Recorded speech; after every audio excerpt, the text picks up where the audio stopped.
Hello, bag raid. Yan, check po natin kung anong dala-dala ng mga double dosers.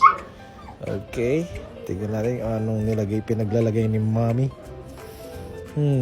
Yan. Kung ano-ano. Siyempre, meron tayong tubig. Yan, at saka lagayan ng kanilang pellets.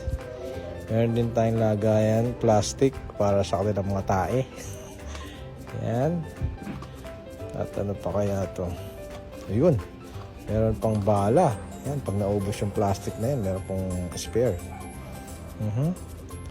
Tapos, meron din tayong tissue. Ito po, yan. Ito masasuggest ko pong tissue yung bilhin nyo. Mura na, ayan o. Sobrang dami pa niyan set. 20 ata. 20 rolls yan.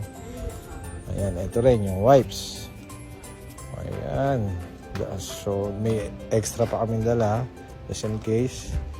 Para sure na sure. Ayan. Isa pang wipes. Tapos, parang mga vitamins yata. Ito yung mga vitamins nila. Ayan, Nutribet. Tsaka itong omega 3. Ayan, pang display line. Ayan. Tsaka alcohol. Ayan. Tapos, timbangan para sa mga food nila dahil mahal yung food. Siyempre, hindi basta-basta din ang bag. Ayan. Click the link below po.